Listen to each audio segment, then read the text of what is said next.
Hi guys, welcome to this briefing of the Canopy on Normanby in South Melbourne. My name is Shauna. I am the Head of Sales and Marketing of Gamuda Australia. So just a quick background of who I am. I am originally from Singapore, but I have been living and working in Melbourne for about 18 years now. So I'm acutely aware of the property market in Melbourne, but also the reasons why Singaporeans would want to buy and live in Melbourne as well. So today I just want to take you through our project called the Canopy. It is currently under construction with completion in early 2026. As you know, Melbourne is undergoing a great population boom at the moment, not only from international migration but interstate migration as well. And with this, it comes with a lot of housing that is required. And the pipeline in the coming years in terms of Melbourne property, we're not seeing enough approvals taking place. And hence, we foresee a great shortage in housing in the coming years. So this is just a snapshot of how it's going to look over the next few years in terms of building approvals and housing supply in Melbourne. So with that, obviously it means that people will constantly need to look for places to live. There will always be a demand for rental properties, especially closer to the city because people work around Melbourne CBD. And that's why it's always Melbourne's always been such a popular place for people to invest in. Not only for if they were looking just to invest purely for rental return, but they may look to invest first and then move to Melbourne down the track, migrate there, or they may have children studying in Melbourne at the moment, and they want to buy a place rather than rent, so they get better returns at the end of it. So how do you sort of take full advantage of this rental demand, the shortage of supply? I think in terms of picking a good suburb, you need to pick one with good amenities. So, when close to supermarkets, shops, and essentials, and also close to schools and also public transport. This is also the reason why we as Gamuda Land picked Fisherman's Bend, South Melbourne as an area to develop in. The reason why we picked Fisherman's Bend is because it's such an area of great potential. So you've got this regeneration precinct that it's about 480 hectares, and it's about 3 times the size of Melbourne CBD. And it's going to be home to about 80,000 people by 2050. And this is because the government is pumping so much investment and money into this area to build new infrastructure. The new University of Melbourne campus is going to be in Fisherman's Bend as well, about 3 to 4 kilometers from our site. So there's a lot going on in the area. And with this, you will need housing to go with it as well. So, people will be working in these areas, studying in these areas, and they want to be close by. So hence, that's the reason why Gamuda Land has chosen to develop in this area.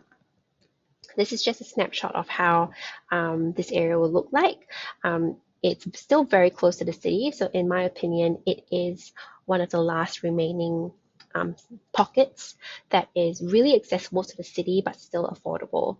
So if you compare it to places like Fitzroy, Collingwood, Kensington now even, North Melbourne, all these areas used to be really industrial, but now they're all being developed. And if you wanted to get into Fitzroy and Collingwood, Kensington, or even West Melbourne now, the prices are quite high, whereas in Fisherman's Bend, it's still very affordable. So it is the last area that is yet to be developed to the point where Fitzroy and the rest of the suburbs are at the moment. So it's a great opportunity to get in now.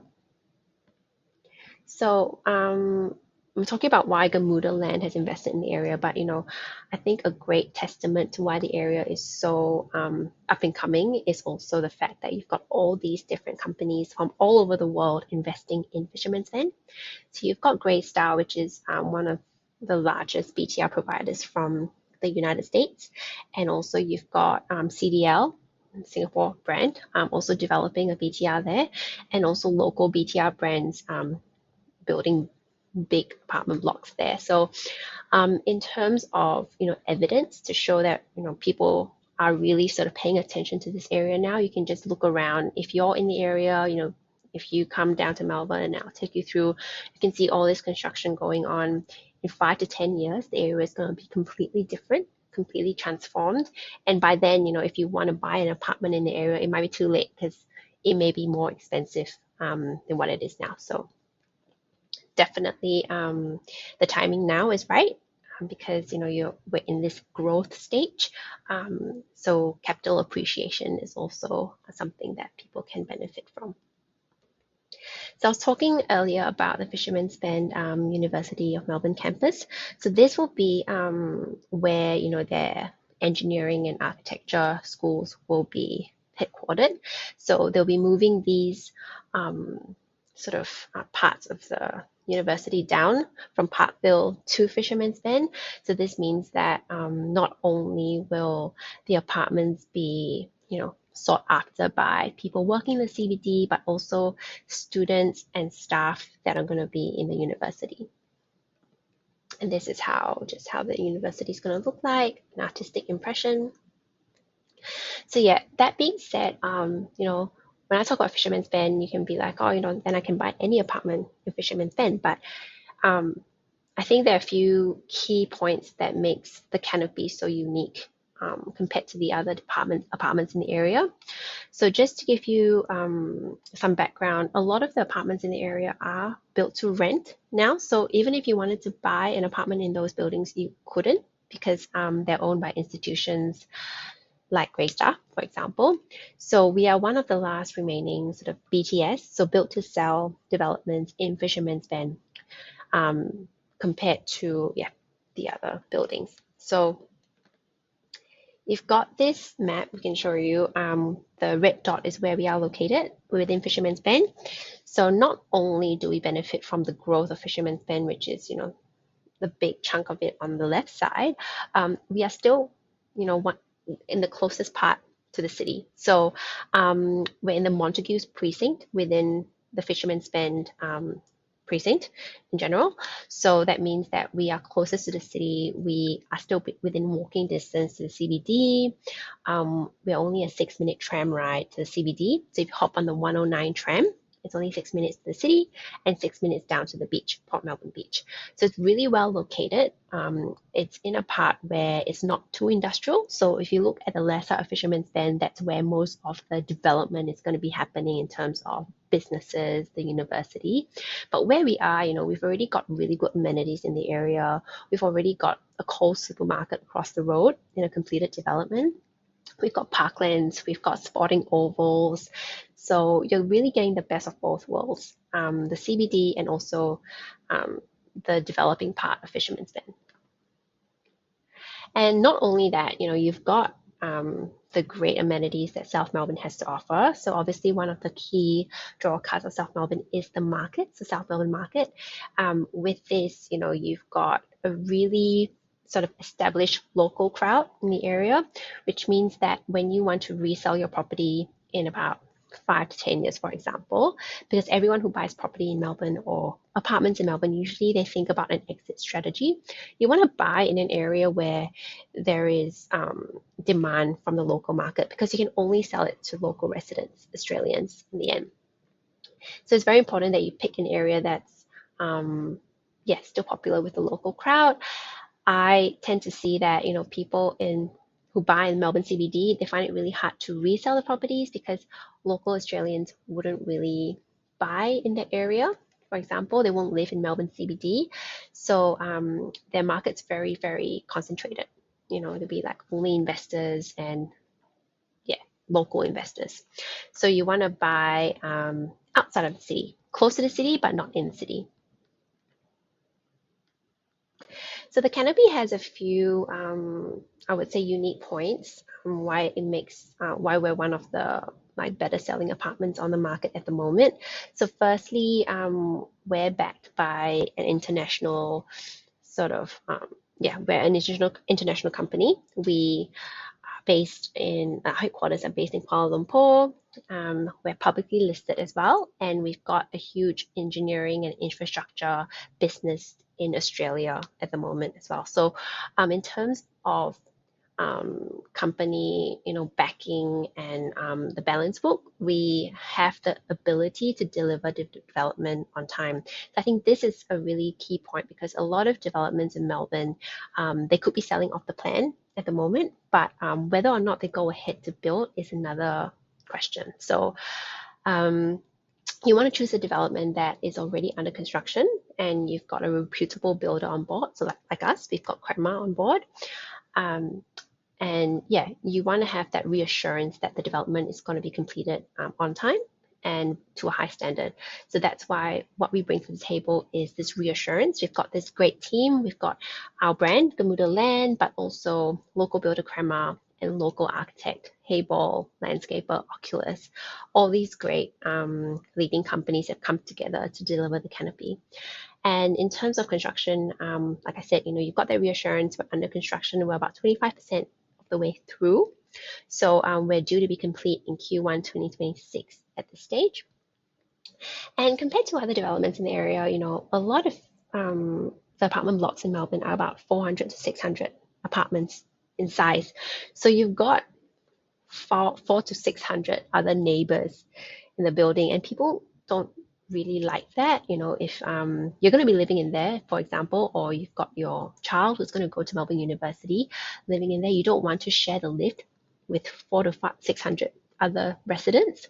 What we have is only 213 apartments in buildings. So compared to the other apartment blocks on the market, we're quite boutique, medium sized, I would say, which is, I think, a very nice offering. So it's quite rare in the market to have such a small building because everyone is trying to maximize the site and they're trying to build more apartments and higher density projects. So what we have is quite unique.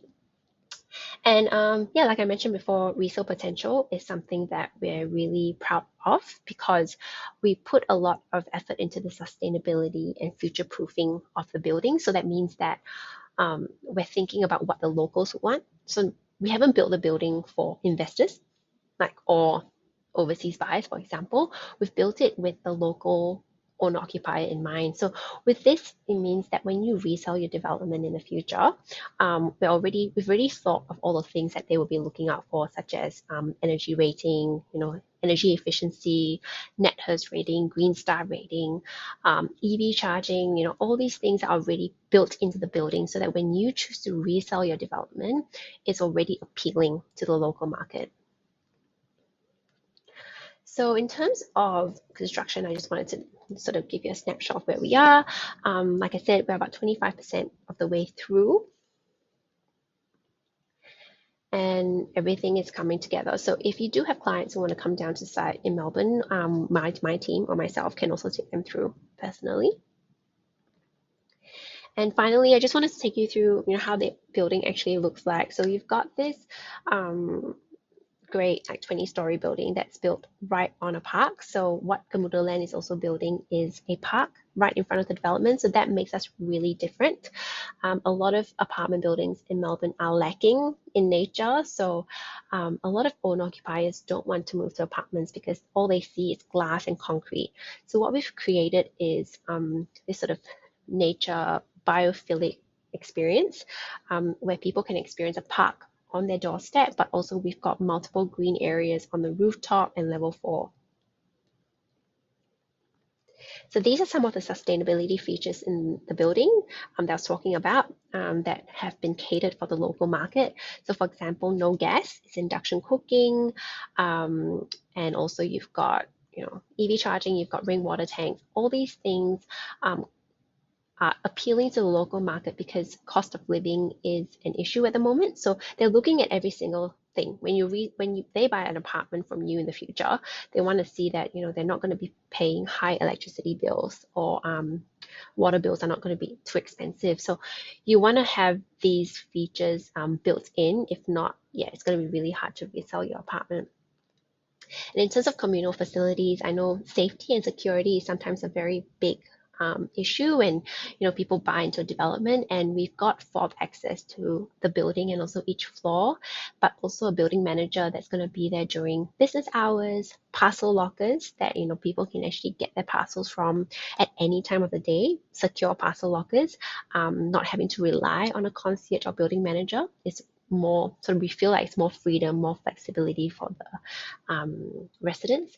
And also we've got an app, so the app can sort of provide access as well to the building. And if you choose, some purchases do choose a smart door lock, which can also sync to the residence app. So we wanted to make it a very tech-enabled building, which also brings the building maintenance fees down, because you don't have a 24-hour concierge. You're not relying on a service like that. Once we tech enable the building, it's going to be a lot more seamless and efficient as well. So this is just a snapshot of how, like, to show that what we are putting into the building, the sustainability features, is not a standard that's across the board. Not every apartment building will pay this much attention to future-proofing a building, and we've really put in a lot of effort and emphasis on it. So therefore, that's our point of difference in the market, the local market. So really proud of how the apartments have been designed. They're really bright, airy. Natural light is a big thing for us, because when people live in apartments, they're very used to dark, dingy, facing a wall kind of thing, especially in the CBD. That's what you get. But we wanted to create sort of a residence backyard feeling when you move into the canopy. So you've got all these park spaces. You can see all of the greenery going up the building as well. This is how the ground floor retail area is going to look like. We've got 13 commercial retail lots, which we are curating the tenants for. So we're looking, I think currently we've got interest from Korean bakery, for example, sushi omakase, and also a kids cafe. So we really want to activate the area with quality tenants, and that's why we're placing a lot of emphasis on our commercial strategy as well. In terms of the apartments, this is how a 3-bedroom will look like. You can see this is the upgrade finishes. You've got the stone, you've got the timber ceilings, you've got double ovens. And this is how a standard 2-bedroom will look like. A lot of our stock at the moment are these 2-bed layouts. It's exactly what you see. It's whether or not it's flipped, the kitchen layout. But this is the basic layout, which we think is still stunning. So the basic appliances are like Bosch. You've got built-in dishwashers. Built-in dishwashers. You've got also that island bench that comes with the apartment with a fluting detail as well. And this is how 2-bedroom living area will look like. And also this is how the rooftop amenity will look like, how we have kept OCPs down, as well as we haven't invested in like an Olympic sized pool or gym, which would typically sort of cost a lot on an ongoing basis. So for example, maintenance, replacing the appliances, the equipment, replacing the pool heater, for example, that's really expensive. So what we have is just a rooftop garden with barbecue area for the residents, and also onsen bath that looks out towards the Westgate Bridge and the west side sunset. So it's still, we provide that holistic wellness approach even through our amenities. Like I mentioned, a lot of our apartments are this 2-bedroom layout. So you've got this, we've thought of, how would, for example, if you were going to rent out your units, 2 renters would comfortably live in this unit, because you've got no shared walls between the bedrooms, and they've got separate bathrooms as well. And the balcony space is larger than usual. That's the feedback that we've got from all the agents in Melbourne, where some apartments in Melbourne don't even have balconies these days. And this is an example of the 3-bedroom layout. So we've got a few 3-bedroom units on offer as well. So this is just an example of one of them. Just to give you a snapshot of where we're standing in terms of our current off-the-plan competitors, we think we're still very competitive in terms of our pricing. As you can see, we're the lowest density, the 200 apartments compared to 400 and 600 apartments in our competitors that we've shown here. And also we've got the starting prices are still very attractive. So in terms of materials, please scan the QR code if you want to download the marketing materials for the canopy and also access the latest availability price list. But yeah, any questions, feel free to reach out. We look forward to seeing you at the event. Thank you.